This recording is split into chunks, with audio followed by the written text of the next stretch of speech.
director?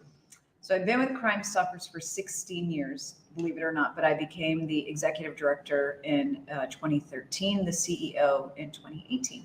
One of the things that I've learned probably recently in just the last few years is how much CrimeStoppers does. I mean, most people think that it's all about the tips and all of that and solving crimes, which is a big, important part of it. Absolutely. But you all do so much more than that. We do. We have that tip line that everybody knows, of course, and is our, founding program. It's what ties all CrimeStoppers throughout the world together. But what makes CrimeStoppers of Houston the largest in the world, and there are 1,700 CrimeStoppers spanning over 30 countries. Wow. Houston is the largest because we run that tip line, but we also have a lot of crime prevention programming. So we're in the schools very actively through our Safe School Institute. You know, Randy, we've removed almost 280 weapons from schools before they could ever be used against another student. I mean, when you look at happened just recently in Uvalde, you understand how valuable that program is. So it's keeping kids safe in schools, online, at home, in the playground. That program is unbelievable, so exceptional. And now we're training CrimeStoppers throughout the state on school safety. We also run the Safe Community Institute, which is where, we're in neighborhoods talking about every crime trend, issue imaginable, and creating public safety preventative information. We don't want anyone to ever become a victim of crime. That's right. How did the whole idea of you all kind of started looking at defendants out on multiple felony bonds? What sort of drove you all to kind of capture that data and really look at it? So we are a reflection of the community. That's ultimately what we do, with a focus on public safety. And we started to hear from more and more victims whose stories started to have a common thread. The suspect involved had been out on 1, 2, 3 violent felony crimes. And we were like, how did this happen? We've not seen this before. And then when you have the opportunity to have somebody like Andy working with you, we said, Andy, will you please take this and run with it and start diving in? And sure enough, the data he started to pull was shocking, concerning, and we couldn't let it go. We needed to follow it and respond to the community concerns and outcries with data, but also not to just talk about it, but then to say, look, this is a problem that needs a solution. And one of the very basic elements of this is people don't know what's going on. Right. They're confused and frustrated. They're scared. But we need an informed community, so together we can go to the appropriate people in a respectful way and work on the solution. And it is a fixable problem. And this is the third time you and I have worked on a public safety issue. And the first two we looked at. We're going to age ourselves. So that's really what you were old. I was just a kid. Yes, this is true. Fox had just started. They didn't care about child labor laws. I mean, I was 12 when I started. And look at the stories we did in the 90s, and you'll see who's aged better, because I look the same. That's true. This is true. I haven't changed. He hasn't. You and I started doing stories together in 1991. That's right. Yeah. 1991, which is truly a story in itself. And it was the parolee issue. It was all the kind of parolees being overcrowding prison dumped situation in Harris County. People would spend maybe 5 years of a 30-year sentence. You were basically doing 1 month for every year you were sentenced to, and it was wrecking havoc in Houston, and it was headlines were gleaming. Caused crime to go up. That was the first thing that you and I concentrated on. And it was fixed. Ann Richards basically ran as governor on that issue itself, and she said, you elect me and I'm going to build more prisons and I'm going to stop all this parolee nonsense. And she did. That's true. And that's why you saw the crime plummet in the 90s because of that. And then we discovered yet another looming issue. Mandatory release. Automatic mandatory release, which meant that any felon who was convicted, actually committed the crime in Texas between 1977 and 1987. It didn't matter if you committed a murder, or if you forged a check, as long as you maintained good behavior in prison and you committed the crime during that 10-year period, you were going to come out. And there was some crazy people that came out. Including 2 serial killers. Yes. Eugene Watts and the nurse baby killer, Janine Jones. Also, you remember the David Port, Right. who murdered the 23-year-old Deborah Sue Schatz, who was just delivering the mail in the memorial. So we had a lot of cases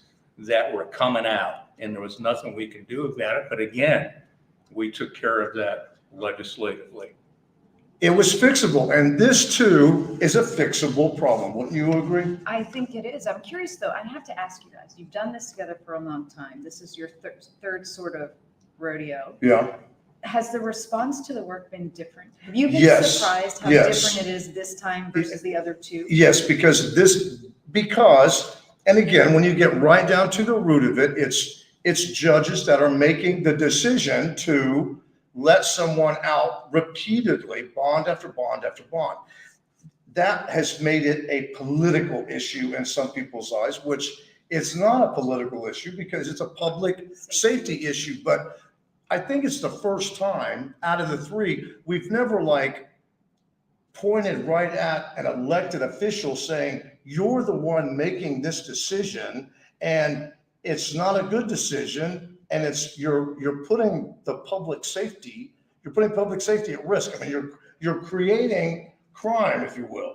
And that's what's made this a lot different. I mean, I've taken it on the chin a few times. I know you have too. All right, yes, we have. I mean, We've been a punching bag. We've been a punching Yeah. bag. But you know what? It doesn't matter. No. Look, somebody's got to take the stand, and we'll do that because, again, for 42 years, we've been a reflection of the community and the concerns of the community. And we hate that public safety has become a political issue, but it doesn't mean that we pull ourselves out of the ring because Right. society's changed the terms. We've got to be talking about these issues. And, CrimeStoppers, our position is we're not here to criticize any elected official. And I know nobody is. Right. We're talking about court outcomes, case outcomes, and we're allowed to look at that. We're allowed to talk about it. We know that sometimes it's a judge, sometimes it's a visiting judge, sometimes it's a magistrate. We're just talking about the fact that the outcome of the case is creating more crimes, more victims, and those people are coming to us saying, help us. And that's what we do. That's what Andy does best and has been doing for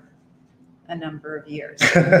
many years. And Randy, one thing, and you and I have talked about this before, no one has ever disputed. Right, yeah. That's a No big one thing. It's all based on public records. Now, there have been judges that have called my boss and basically saying, will you shut him up? But no judge has ever called and said, you were wrong. I did not let defendant so-and-so out 5 times on bonds. I mean, that part of it, no judge has ever called to dispute that, to say, no, I did not do that. And if that's ever the case, I would want a judge to point that out because it is very important. We want to be factual and correct. And again, it's document driven. Every single breaking bond is document driven. This is something else too that I know you're probably tired of hearing me say this, but at one point we were being accused of targeting judges, targeting particular courts. That's never happened. And if anybody has proof that they think that happened, then get a hold of me because I can quickly dispute it. There's only 2 ways we could do that. Myself, someone from Fox 26, you, someone from CrimeStoppers would have to physically go to the court and say, I want to see the entire docket. That has never happened. There's never been an open records request by me, by you. No one with Fox 26 saying, we want to see the docket. It's all pretty much when there's a news release, right? So-and-so is charged with murder. News release, or I check religiously multiple times a day. Right. To the bookings that came in that day. And when I see something, that's when I kind of go into my research mode and pull things up. And a lot of these cases never make a breaking bond segment because a lot of cases that are charged with murder, the person was either A, not on bond, or B, had only been on 1 bond. Right. And that's why we developed the criteria of being on multiple felony bonds or a personal recognizance bond, or you were on bond and you forfeited your bond and were a fugitive at large. Rania, we brought this issue up in October of 2019. Remember, we had a press conference, right? Yeah. Yeah. October of 2019, which was 6 months before anybody in this county ever heard of the term COVID. Right. Mhm. And that became a convenient excuse for the rising crime rates and so forth. We knew this was going on Right. way before. And we were, I mean, and we were starting to do breaking bond. Yep. So, yeah, I mean, we were trying to make people aware of it. And it's an important issue. And I want to say this, I know that there's another side to this. And if we would love to have a criminal district court judge come on here and explain to us why they feel it's a good idea, because on the surface, it's not. And it's not helping the defendant. Look how many young men we've seen, 21, 22, 24, and they're facing 7 felony charges. And a lot of times they're not going to go back to court because it's like they've fallen into this big hole, right?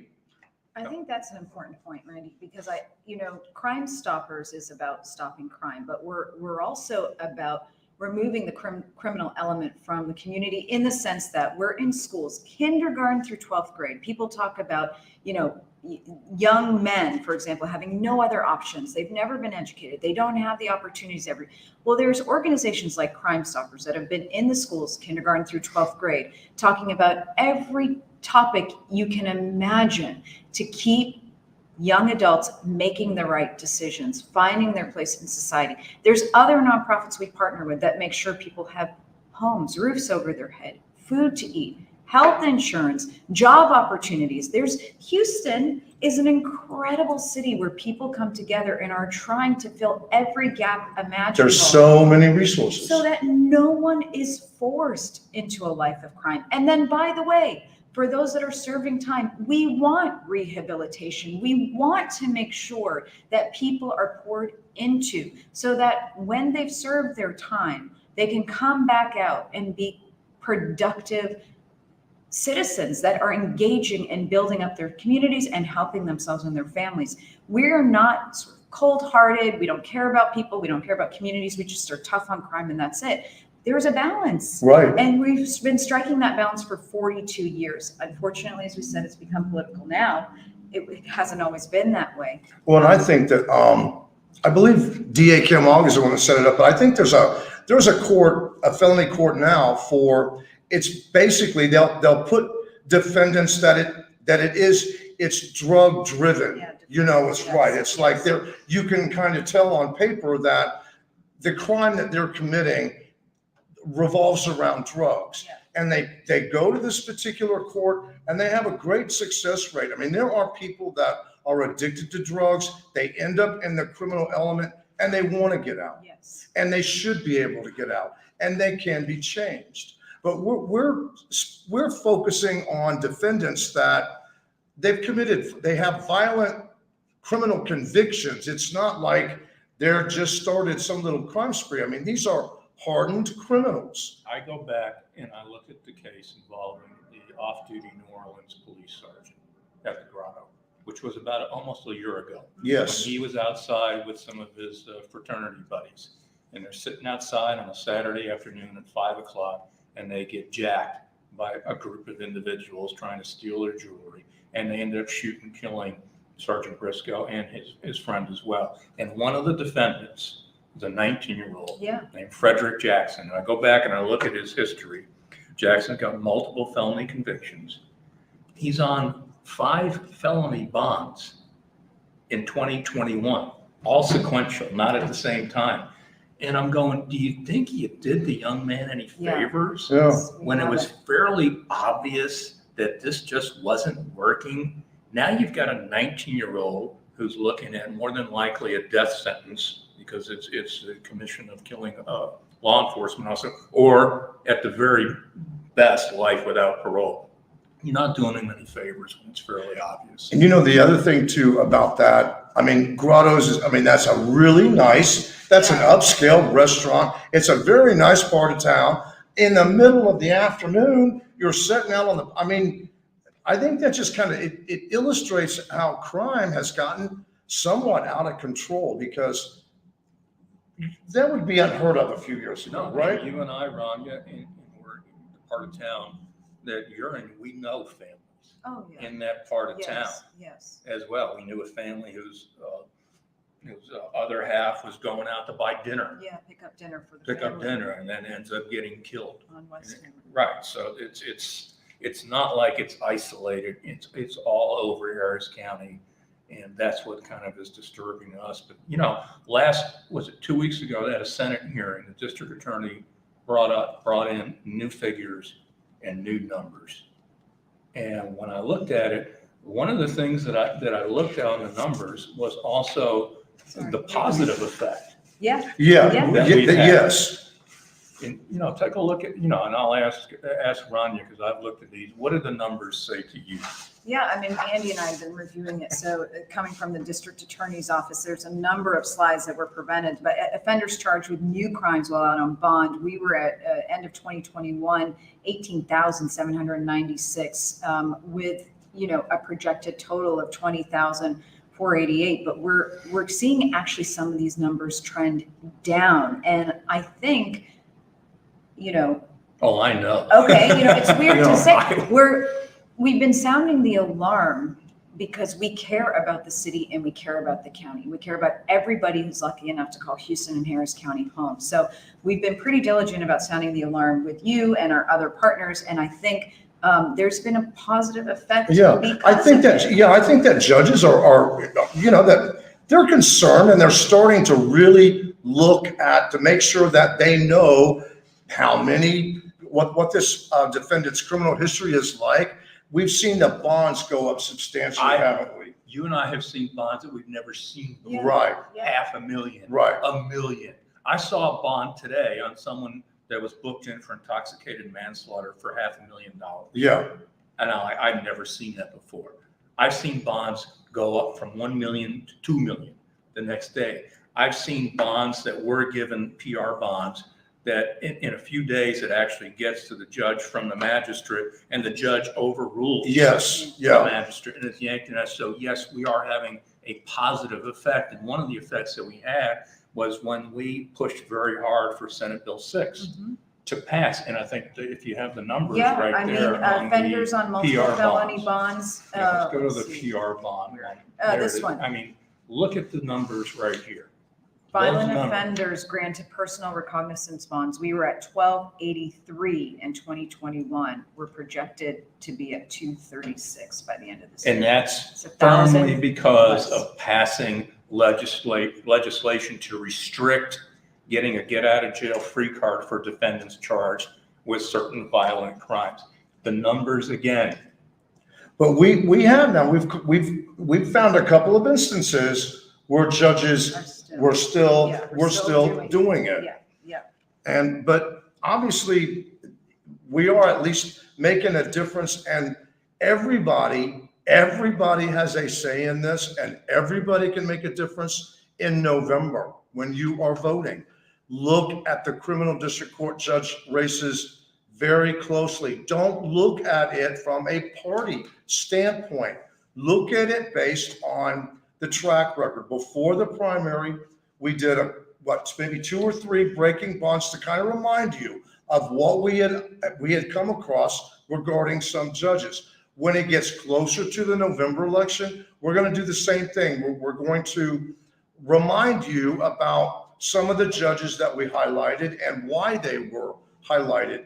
The primary was just unprecedented because you had incumbent judges losing in the primary, which was kind of unheard And of. we had the judicial candidates here sitting with us.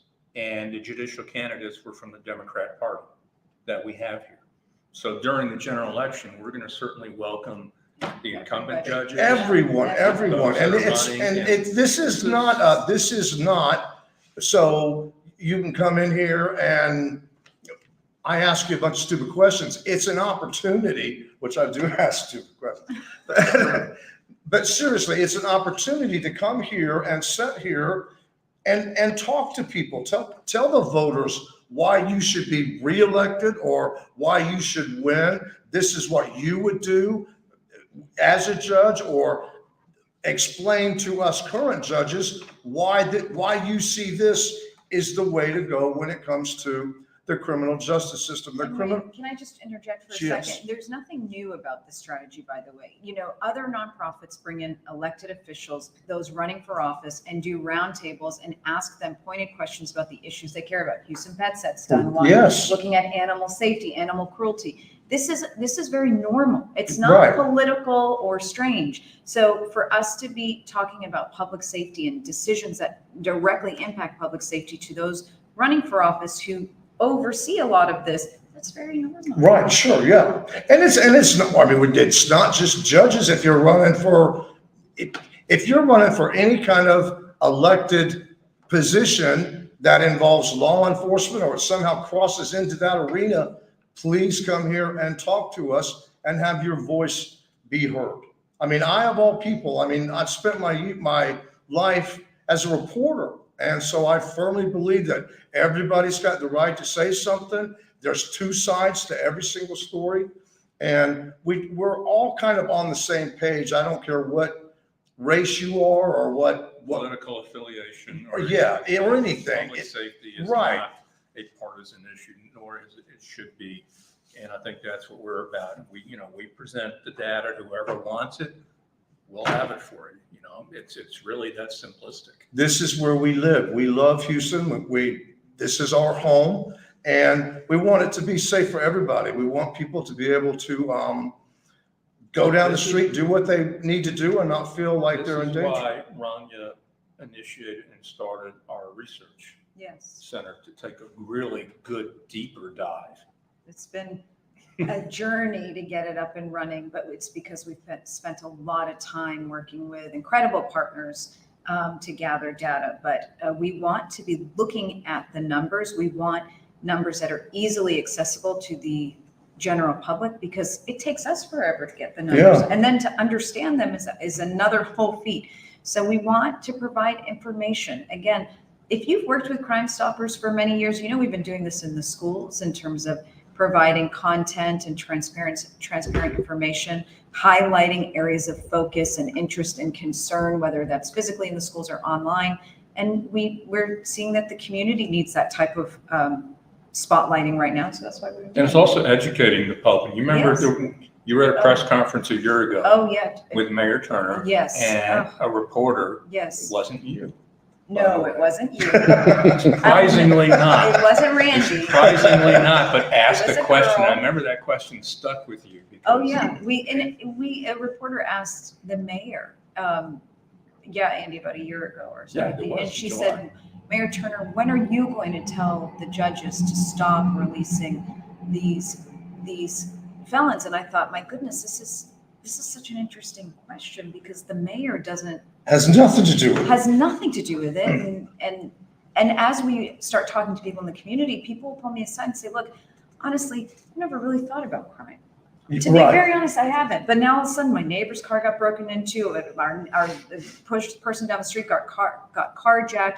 The store we buy cell phones from got robbed. I mean, crime is everywhere. We're in the Galleria, and we hear that there's something, some criminal commotion going on. It's touching everyone's lives everywhere. And so as they start to plug in, they're saying, I'll be honest with you, I don't know the difference. I'm not following what the sheriff does versus the chief. Right. How the courts run, the county judge versus the mayor. This is important for people to know, period, end of discussion. I don't care what you do with the information. Yes, Sydney talked about that. Remember that? She was talking about how a lot of people, friends her age, They don't know.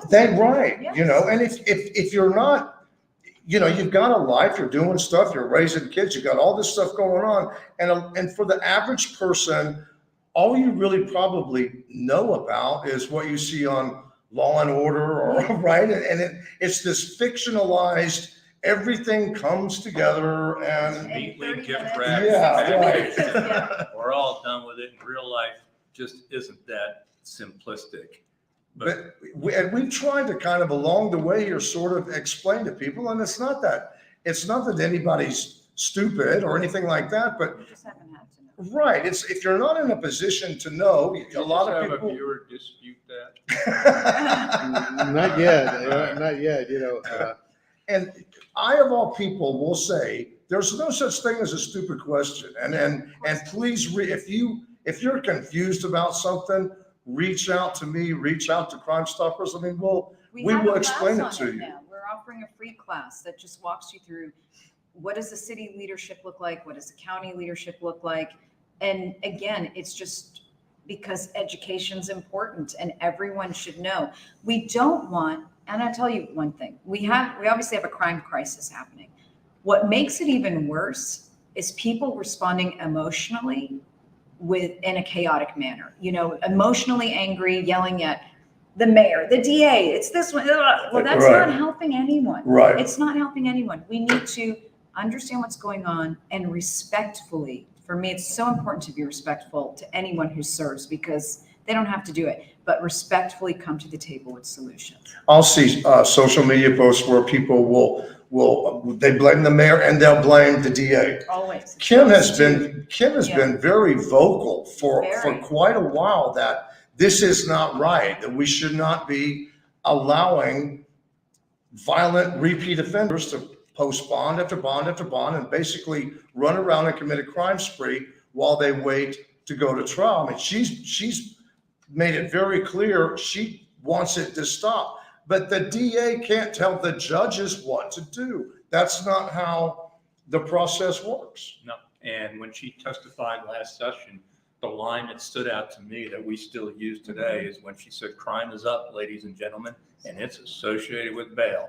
And that was spot on. And sadly, 3 years later, it's still spot on. And while Mayor Turner has nothing to do with it, he said in a press conference, about a year or so ago, I mean, he even was like, nobody should be out on 7, 8, 10 felony bonds. I mean, before 2019, it was unheard of. And judges, I do know enough that a judge, if a defendant is out on bond, and everyone has a constitutional right to bond, and it should be that way. And we've never wanted to make anybody think that we thought that was a bad idea, because everybody deserves a right to be out on bond.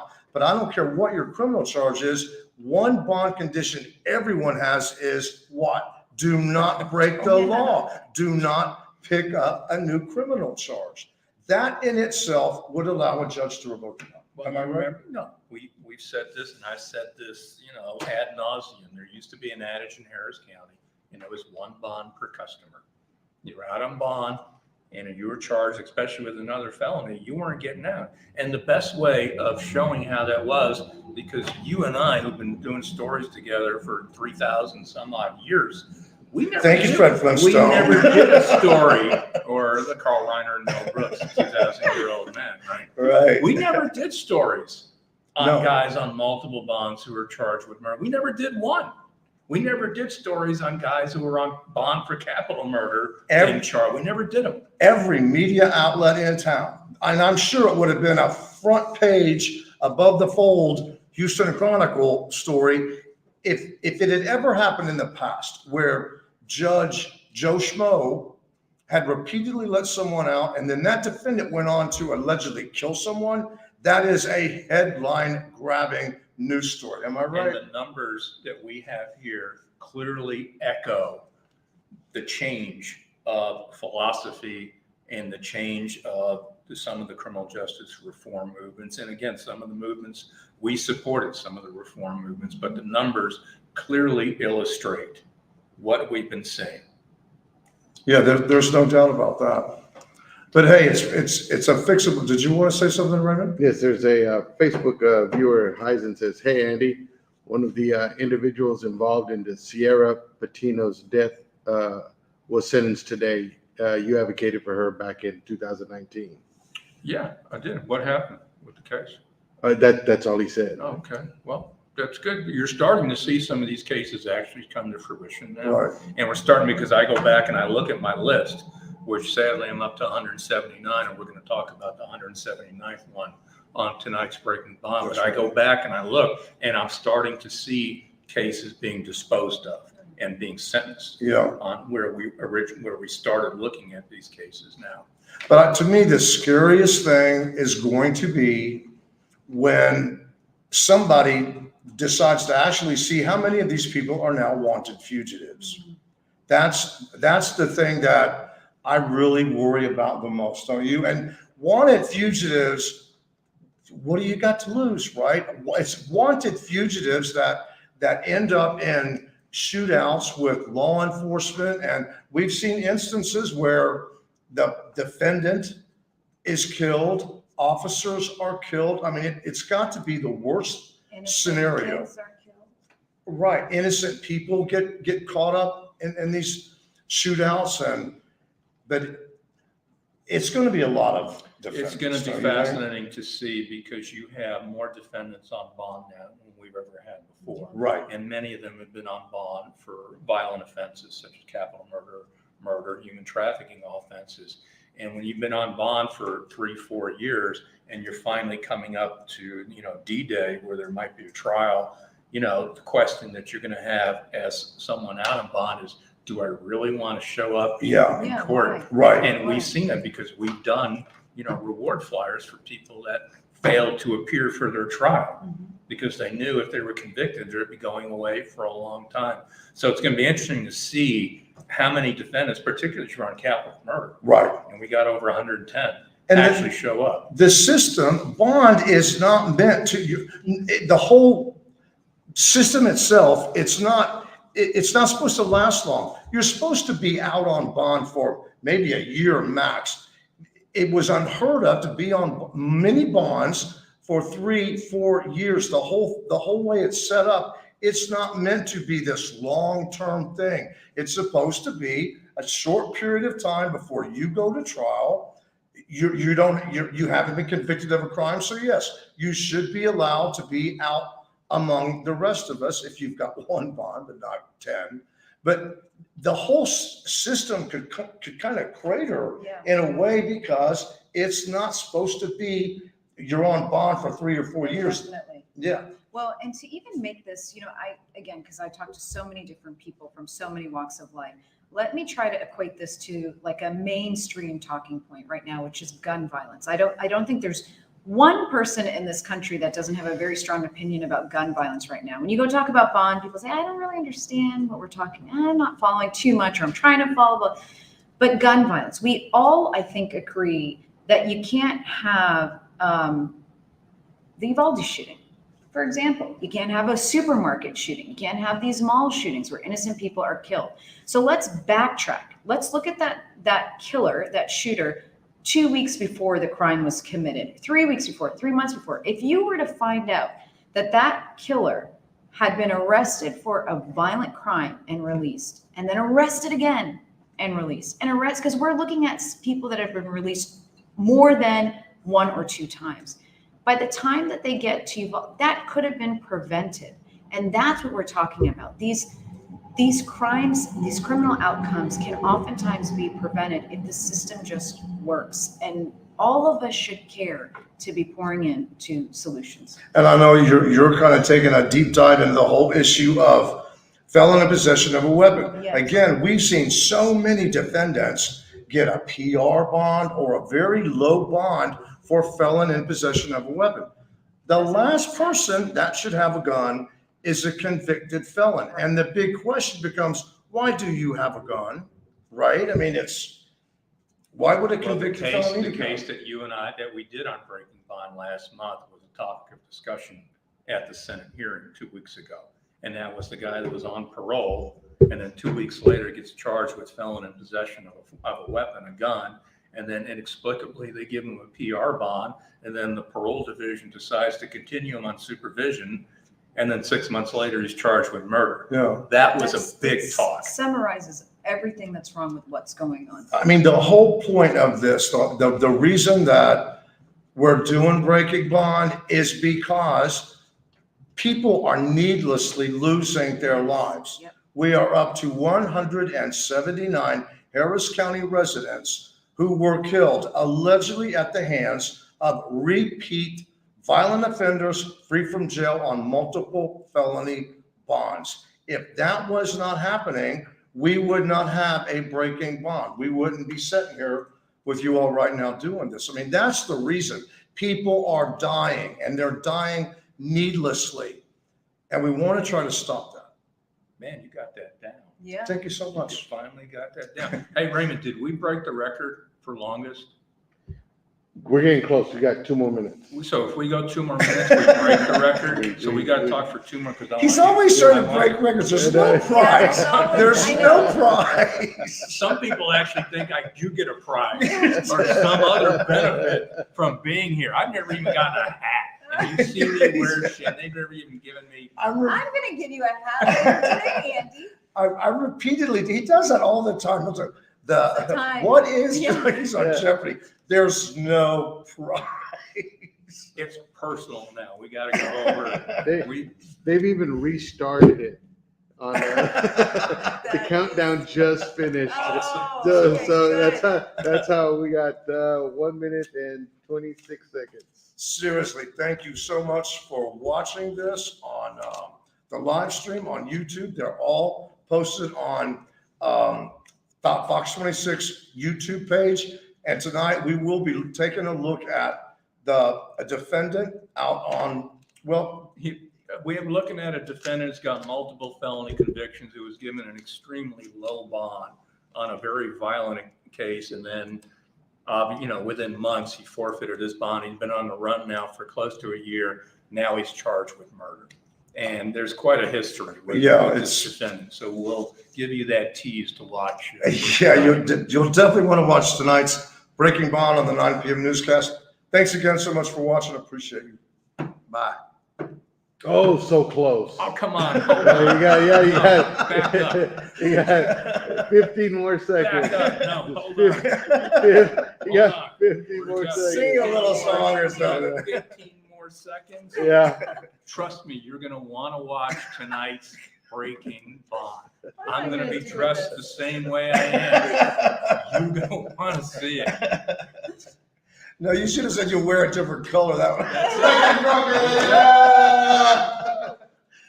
Glad to be a part of Can't it. come that close and not break it. But there is no prize. There's no prize. The prize is just being with you guys. Thank you. Thank you. That was excellent. Thank you so much.